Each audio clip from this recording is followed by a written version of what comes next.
Soccer Senseis, Rodrigo Salazar, Elisa Tunda, special guest, the man, Russ Bengston, huge friend of mine.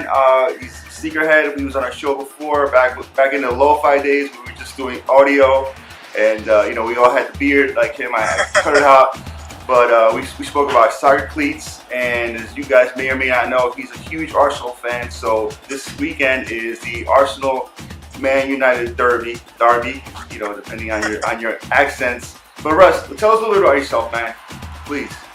I mean, from one angle, I mean, you know, I read about sneakers. I was always read about basketball, so kind of became a soccer fan late, or at least an English soccer fan late. I played soccer growing up, rooted for like indoor soccer teams, the MISL.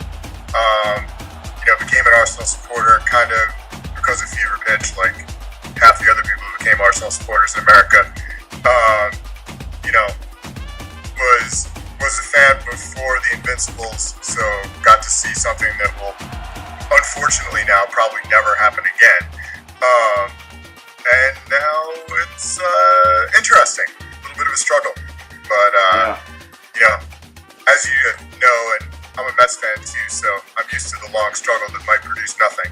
You know, it's funny, but I see at least in the Arsenal and at least us getting a cup or something. But the Mets is just like that team that I don't see any hope in that team at all. Yeah, I don't know. I was thinking about it this morning, and it's just like, you know, with the Mets, they keep bringing in these guys who are near the end, and like, you know, it's like, come on, where are you going to go with this? You know, Arsenal, their biggest problem seems to be, you know, they're operating like a feeder club, and it's like, guys, come on, you're bigger than this. Like, don't be just getting talent and then letting it go. You know, Arsenal should be a destination club, not we'll start here and then go to one of the big squads somewhere else. Yeah, definitely. How did you, like, you said you played soccer, like, how did that come about? I mean, obviously you're known for your basketball, you know, expertise, but how do you like juggle those two worlds? You know, it's not, I don't think it's too bad. Like, you know, you follow one sport, you might as well follow a couple. You know, and I think it was a case of, you could follow English soccer by, you know, it's a time when nothing else is on. You're not watching the NBA on a Saturday morning. So, you know, it's just something else to fill that in. And I think having played soccer, you know, that gave me a little bit of a foot up as far as like, all right, I understand the game, at least, you know, on some basic level. Obviously not saying what I played on Long Island is anything even comparable to what's getting played in England, but you know, I sort of vaguely knew what was going on, which helped a little bit. Okay, do you play FIFA at all? Is that one of? No. You know, like I always hear it's good, and like at the moment I don't even have a television in my apartment, so I'm definitely off the video game thing for a while. Okay. So, and I'm one of those people, like, I saw someone say it on Twitter not too long ago, but like, you know, video games are supposed to be stress relief. No, I get more stressed out. So I don't need that. I'd be one of those people to like snap the game in half and throw the system out the window. You know, I went through my share of controllers. Yeah, and for me, it's like you have these kids who all they do all day is play, so they're really adept with the hands, and they know those trick moves and, you know, how to make the guys pirouette and somersault. I don't know how to do that. I just like to play. So I would have thrown a couple of controllers at you know, at my TV as well. Yeah, I'd almost rather play like the club manager game and, like, you know, get Arsenal some talent instead of trying to be the talent myself. So, good. Speaking of the Invincibles, Russ, do you think Chelsea has a chance this season to go unbeaten? I mean, they're looking pretty good at the moment. God, I hate to even speculate or even like, you know, give that some sort of cosign. I mean, sure, you know, as of now, it's like until you lose, you have a chance. But you know, I just think it's really, really difficult to do. I mean, yeah, especially as the season goes on. You know, I know we're not that deep into it yet, so, you know, to kind of put that on somebody now, like, so yes, technically they have a chance. Do I think they'll do it? No. Yeah, he's a little bit of a Mourinho guy, so, you know, excuse him. But, by the way, thanks to Snapple for always supporting, you know what I'm saying? Thanks a lot, guys. But, Russ, before the big oil money, before the Russian money came into the league, you remember the times when it was just basically two teams. It was Arsenal and Man United. That was a big game. There was nothing else really going on. Chelsea wasn't as good. Tell us about that. Like that was a big match. Now they're not as good. I mean, granted, there's a lot of injuries and everything else. But tell us about like that environment of like Man United, Chelsea, Vieira going up against Keane. Like, you know, what was that about?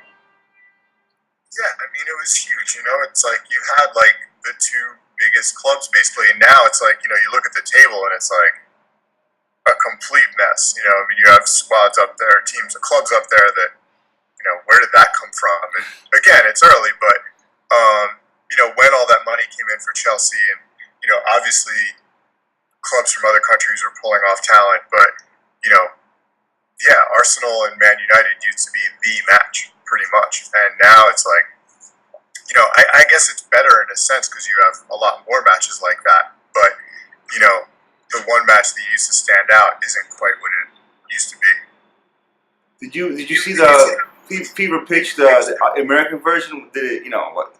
How I didn't see it. I didn't see it. Once I found out it was going to be based on baseball, it's like, come on. I mean, I understand, like, I guess the love story is sort of the same, but, you know, to me, the real love interest in that book was football, not a girl. So, you know, to be able to go in there and change it to the Red Sox is just like, oh, yeah, right.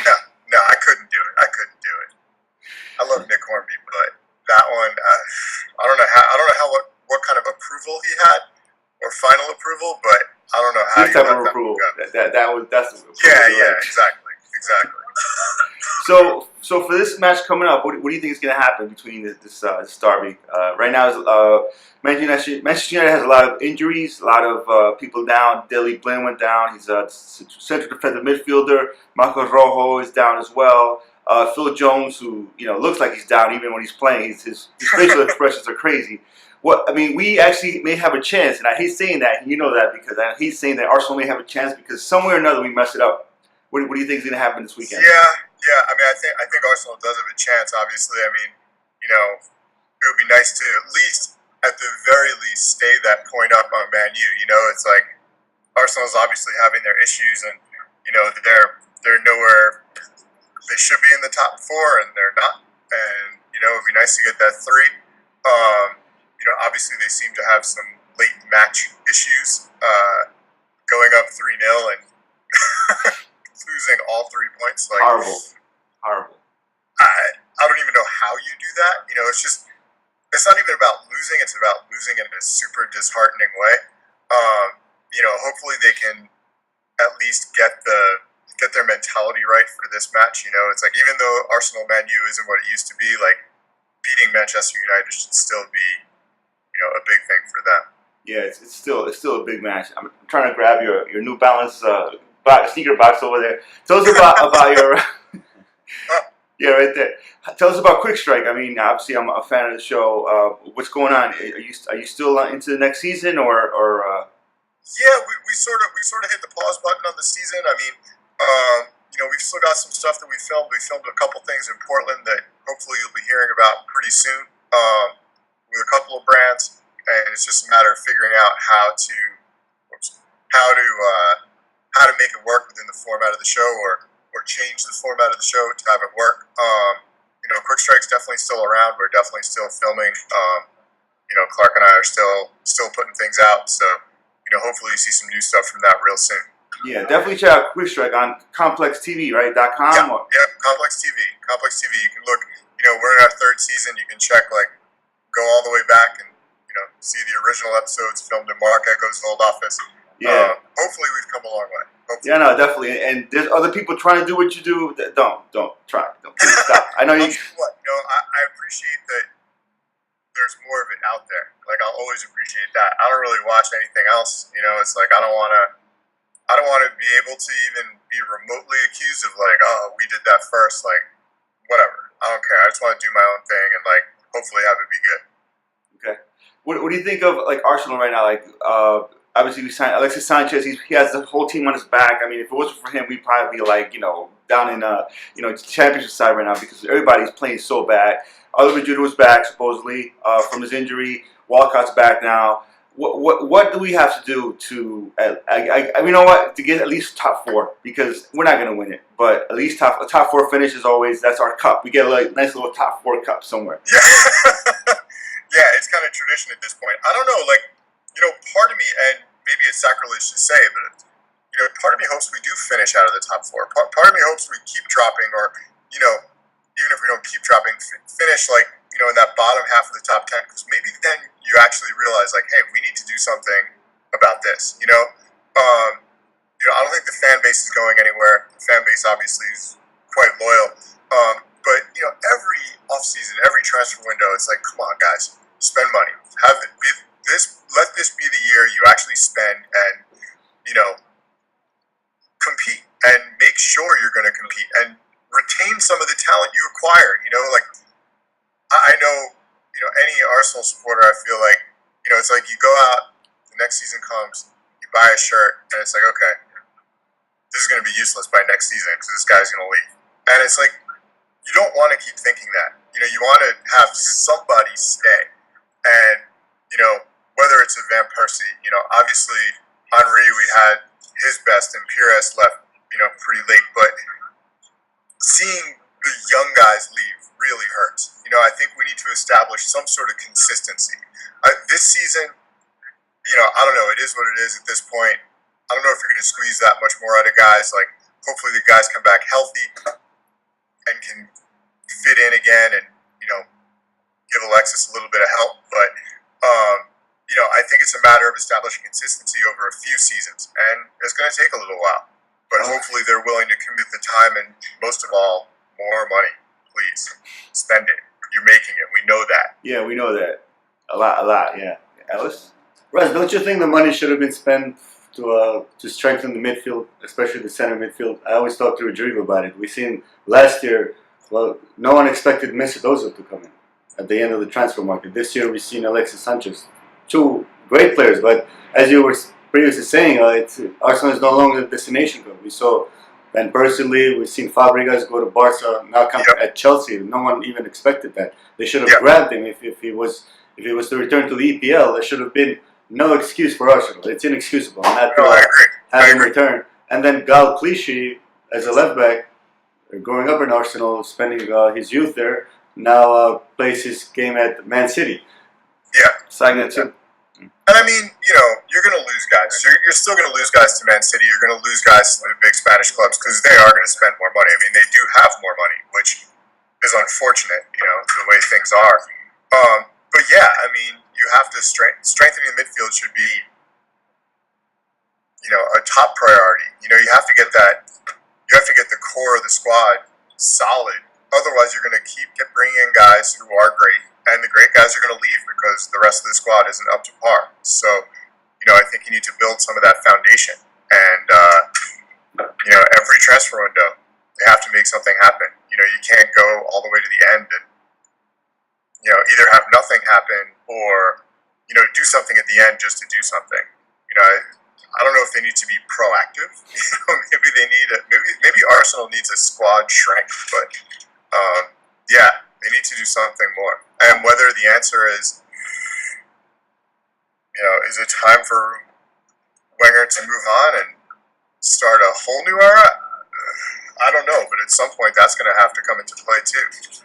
That was our final question to you, Russ. Are you Wenger in or Wenger out? Because to me, I think Alexis can leave next year, and you know, just like the way I felt about Carmelo, if he leaves, I can't even hate on Carmelo for leaving because we're such a mess. Right. You know, if Alexis Sanchez says, you know what, I gotta go, I can't even say, damn man, you can't leave. It's not like a Fabregas thing or anything where we're like, you know, you gotta stay. We built you. No, it's like, dude, you gave everything to this club, and now you want to win. I mean, I totally understand that. So I'm kind of going on that Wenger out, bus, if you will. He said that he wants this guy Clement to come in as a replacement. I think it's time for Wenger to kind of move on. I see his in-game tactics aren't as good as other coaches or even his are.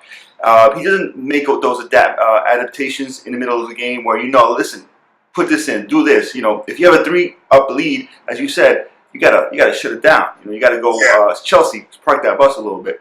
What do you stand on that? I mean, you know what? I'm starting to lean the same way. I mean, I understand he's been a great manager, and obviously he's brought a lot to Arsenal over the years. But you look at the pattern, and whether it be the play on the pitch or the transfer windows or the stars leaving every year, and it's like at some point, what's been consistent, and it's been Wenger. I mean, he's the one in charge. At some point, you need to really just go in and make a wholesale change. And if I'd be sorry to see him go, obviously, and he presided over a tremendous period of Arsenal history. But yeah, I'm kind of with you. I think he's kind of reached the limit of what he can do with this, or the limit of what can be done, and maybe it's time for something new. Yeah, definitely. Russ, thanks a lot. Buy a big puffy coat. Another one right now. He saw that he got a new slipper now, and it actually works. But Thank God. It's crazy. Yeah, he needs to worry more about keeping the players healthy. Like Podolski, I mean, come on, he's such a great player. He needs more matches. I mean, so many things that you can do, and it's easy to do it as and on our end as an armchair guy. Oh, you know what, do this, do that. But even Sammy Khedira was supposed to come in from Real Madrid. Now we know that he was injured. He has injury problems, so they knew that. They're not going to say that. But still, there's so many things that are so obvious. CDM, a central defensive midfielder. Hello, that would have cost us a lot of games that we would have won, because Mikel Arteta is not there yet, and Flamini, he's okay, but we need somebody like of steel. And I don't want any Chelsea players. I don't want Petr Cech. No, thank you. I don't want some old guy. I don't want some cast-offs from these other teams. They're like, you know what? Yeah, he sucks. You don't want stopgap stuff. I mean, you shouldn't. Arsenal shouldn't be getting players like that. It's like that should be to the bottom part of the table, not top 3 or top 4 or wherever we should be finishing every year. Top 4. That's our cup right there. That's it. That's what we can go for. Yeah, because you got Man City, you got Chelsea. I think Man United still is going to do something, because Liverpool's a mess. I didn't think Liverpool was going to fall off the cliff like that. That's nuts. They are. Crazy. It's a whole other squad now. I can't even understand what's going on there. Like Brendan Rodgers being found out, it's crazy. I have a feeling that Man United is going to figure it out in some way, just because they're Man United. They have so much things going on. Falcao's going to come back, go Colombia, but it's going to, I just think that's going to be it, and Man United is going to be top 4. But any final words, Russ? By the way, definitely check out Complex.com. Check out Quick Strike. It's definitely for me a great show. I always look forward to it. You got the best host. You had Ewing on. You had Elijah on. It was not Elijah on. No, it was the Mutombo. Yeah, that was crazy. That was hilarious. We're probably gonna Elijah on one of these days. I know his shoe's back too. So yeah. I mean, not really. Just we need to see something different. Right now, a win over Man U would be. I'll take it. I'll always take a win over Man U. So anytime. Let's go out there and get that, and build from there. And maybe we can all get together and get our scene a nice going away again. Well, we got him what do you call it? A statue already. So he's. That's true. He doesn't need anything else. What else do you need but a statue? Hello, Kobe. Hello. Russ, thanks a lot for joining us, man. Anytime. Come on, and we'll talk more Arsenal, and we'll celebrate that top 4 finish again. There you go. Thanks, Russ.